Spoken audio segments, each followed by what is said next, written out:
दोस्तों, क्या आप जानते हैं बुध हमारे सोलर सिस्टम का सबसे छोटा ग्रह है और हर एक बीतते दिन के साथ ये और ज्यादा छोटा होता जा रहा है।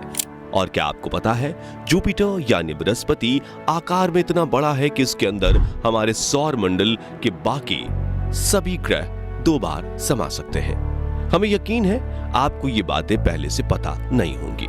इसका कारण यह है कि पूरे सौर मंडल में सिर्फ पृथ्वी ही हमारा ग्रह है और हम बस इसी के बारे में जानते हैं। लेकिन क्या आपने कभी सोचा है कि सौर मंडल के बाकी ग्रहों की जमीन, वहां का वायुमंडल, हवा, पानी और तापमान कैसा है और इन अलग अलग ग्रहों से हमारा सूर्य कैसा दिखाई देता है?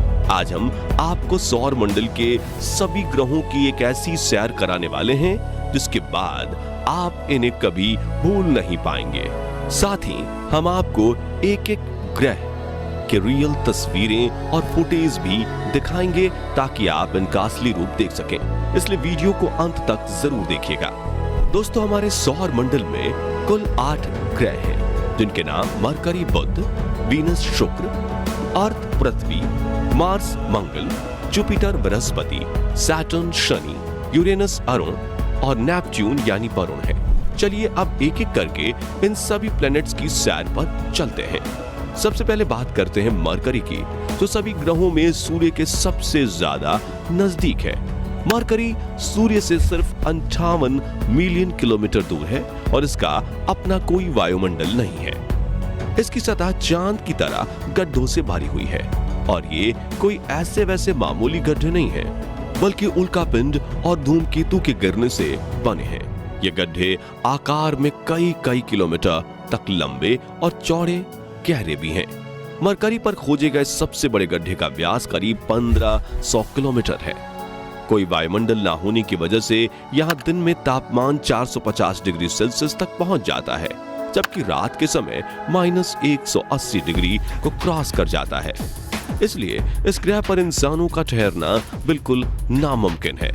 आकार में ये ग्रह हमारे पृथ्वी का 40% ही है और इतना ही नहीं, हर एक बीतते दिन के साथ ये श्रिंक होकर और भी छोटा होता जा रहा है।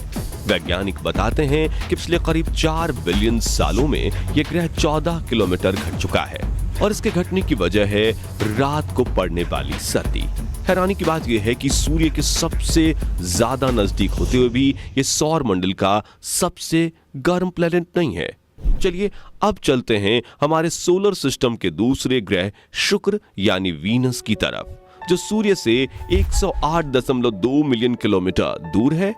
वीनस हमारे सौर मंडल के उन 2 अनोखे ग्रहों में से एक है जो अपने अक्ष पर उल्टा यानी पूरब से पश्चिम की ओर घूमते हैं। ये हमारे सौर मंडल का सबसे गर्म ग्रह है और इसका वायुमंडल सल्फ्यूरिक एसिड के बादलों से बनी कई कई किलोमीटर मोटी परतों से ढका रहता है। इसके वायुमंडल में मुख्य रूप से कार्बन डाइऑक्साइड मौजूद है, जिसकी वजह से ग्रीन हाउस गैस इफेक्ट बनता है और सूर्य की गर्मी वायुमंडल में कैद होकर रह जाती है। यही वजह है कि इस ग्रह का तापमान 464 डिग्री सेल्सियस को टच कर जाता है। वीनस ग्रह पर कई सारे सक्रिय ज्वालामुखी मौजूद हैं और इसकी सतह भी बड़ी बड़ी चट्टानों और ज्वालामुखी से निकले लावा से मिलकर बनी है।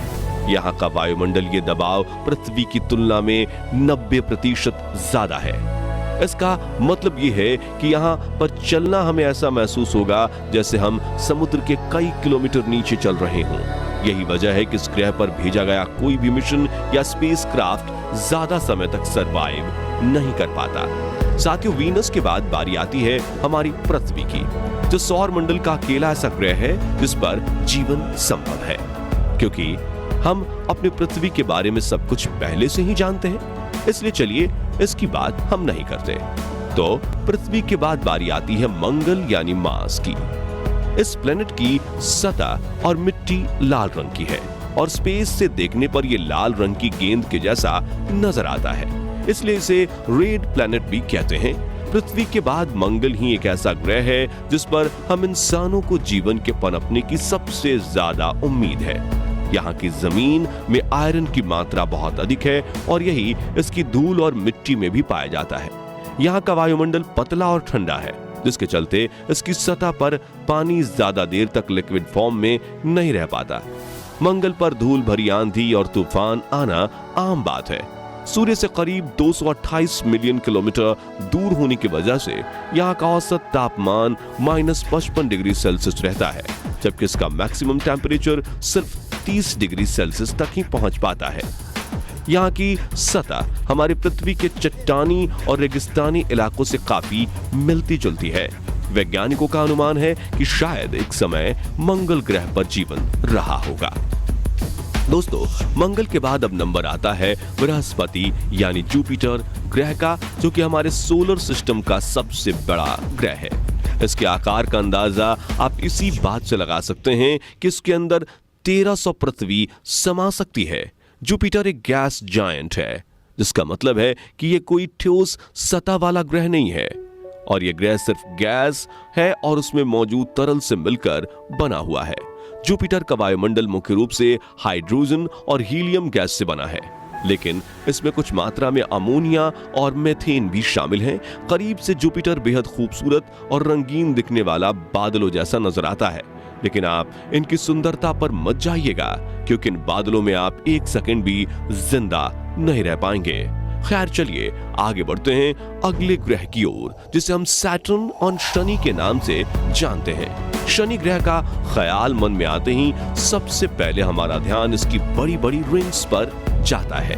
आपको बता दें कि ये छल्ले बर्फ के छोटे छोटे कणों और चट्टान के टुकड़ों से मिलकर बने हैं। जुपिटर की तरह ही शनि भी एक गैस जायंट है, यानी इसकी भी कोई ठोस सतह नहीं है, और इसका वायुमंडल 75% हाइड्रोजन, 25% हीलियम और मीथेन व पानी की बर्फ जैसे अन्य पदार्थों के अंश से मिलकर बना है। जुपिटर के बाद शनि हमारे सौर मंडल का दूसरा सबसे बड़ा ग्रह है।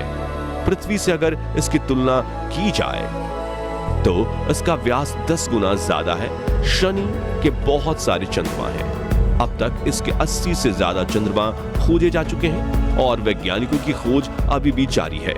कैसिनी नाम के एक अंतरिक्ष यान ने शनि और इसके चंद्रमा का अध्ययन करने में 13 साल से ज्यादा का समय बिताया है। यही वो मिशन है जिसने शनि और इसके छल्ले से जुड़े रहस्यों को पहली बार उजागर किया था।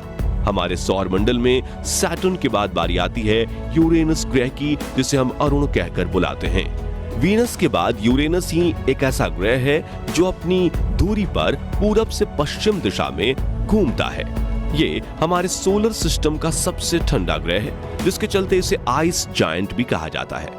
इस ग्रह का तापमान -224 डिग्री सेल्सियस तक नीचे चला जाता है। यूरेनस का वायुमंडल 83% हाइड्रोजन और 15% हीलियम से मिलकर बना है, जिसके अंदर थोड़ी बहुत मात्रा में मीथेन, पानी और अमोनिया के अंश भी मौजूद हैं। यूरेनस का आकार हमारी पृथ्वी से लगभग 4 गुना बड़ा है। शनि की तरह यूरेनस का भी अपना एक रिंग सिस्टम है, हालांकि ये शनि के जितना प्रसिद्ध नहीं है और बहुत कम लोग इसके बारे में जानते हैं। इन छल्लों की खोज पहली बार 1977 में की गई थी, और फिर बाद में साल 1986 के दौरान वॉयेजर 2 अंतरिक्ष यान द्वारा इसकी पुष्टि भी की गई। तो चलिए इस सफर में आगे बढ़ते हुए हम बात करते हैं हमारे सौर मंडल के 8वें यानी आखिरी ग्रह नेपच्यून, जिसे वरुण कहा जाता है, इसके बारे में। यूरेनस की तरह नेपच्यून का भी अपना एक रिंग सिस्टम है, और अब तक इसकी 5 रिंग्स को खोजा जा चुका है। व्यास की दृष्टि से देखें तो यह हमारे सोलर सिस्टम का चौथा सबसे बड़ा ग्रह है। नेपच्यून का वायुमंडल 72% हाइड्रोजन, 25% हीलियम और थोड़ी बहुत मीथेन गैस से मिलकर बना है। आकार की बात करें तो ये पृथ्वी से लगभग 4 गुना बड़ा है और